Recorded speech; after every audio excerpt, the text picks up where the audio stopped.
Hey everybody, it's Catherine. Welcome to my channel where I like to talk all things fragrance and beauty. So today is July 4th. Woo! In honor of the country that I hail from, I wanted to do a patriotic video and discuss the very first personal care company in America, Caswell-Massey. Caswell-Massey was created by Scottish-born Dr. William Hunter, who immigrated to America at the age of 18. In 1752, he opened Caswell-Massey. Caswell-Massey is credited for creating number 6, which was a cologne said to have been worn by George Washington, which I think is pretty darn cool. The very first Caswell-Massey was opened as an apothecary shop in Newport, Rhode Island.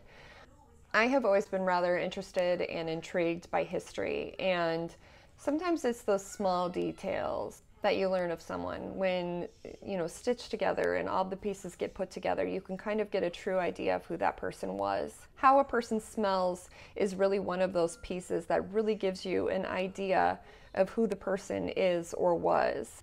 Smell is one of our strongest scents, so a scent of someone can really bring that person to life or back to life. I've been doing all this kind of perfume research on an upcoming video I intend to do on celebrities. I don't want to go too much in depth to it now, but you want to make sure to hit that subscribe button and the notification bell so you can be alerted when I post that video.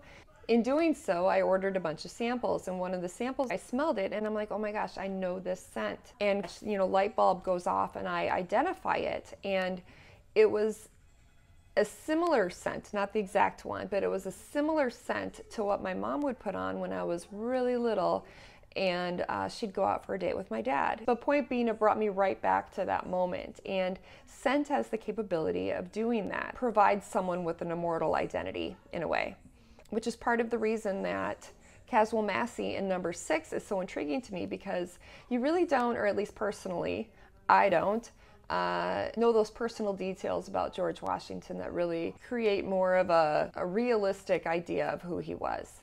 So to know what he smelled like, or an approximate idea of how he smelled, I think is really kind of interesting and cool. Caswell-Massey is actually still around today, and considering it was America's first fragrance house, it is the oldest fragrance company in America, so a company that's been around for over 260 years. So Dr. William Hunter is credited for creating this first fragrance, number 6.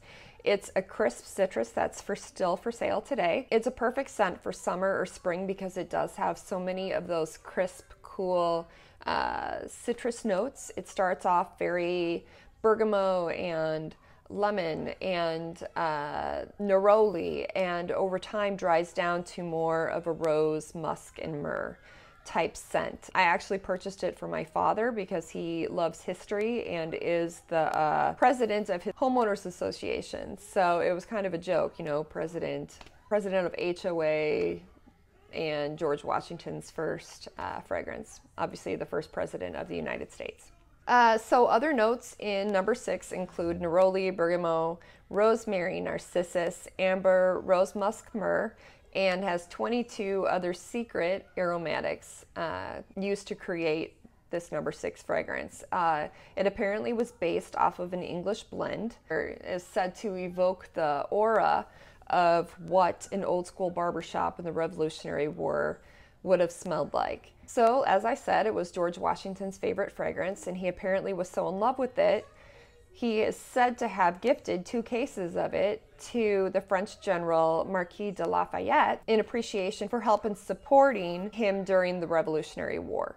40 years later, Lafayette is said to have returned to the US and have bought 9 more bottles. Other historical figures which were said to have been patrons of Caswell-Massey include John Adams, Dolly Madison, Annie Oakley, Sarah Bernhardt, and Edgar Allan Poe. Some musicians that were said to have shopped Caswell-Massey include Cole Porter, George Gershwin, and some Hollywood figures include Errol Flynn, Julie Garland, Katharine Hepburn, Carole Lombard, and Greta Garbo. Another fun fact about Caswell-Massey is the Manhattan storefront is said to have been where Lauren Bacall chose to first meet Humphrey Bogart before they first started filming To Have and Have Not in 1945. Caswell-Massey has many fragrances. JFK is said to have also worn a Caswell-Massey fragrance called Jockey Club. They also have a multitude of other bath and body products. So I encourage you to check out the Caswell-Massey website if it's something that interests you.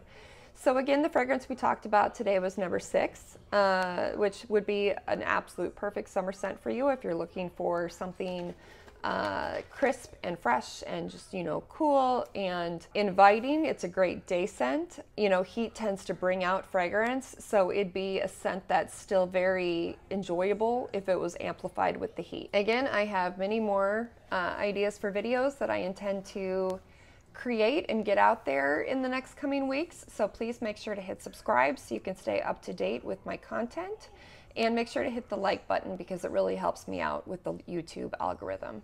Again, my name's Katherine. I hope y'all are having a great July 4th, and I appreciate you all, and I'll see you soon.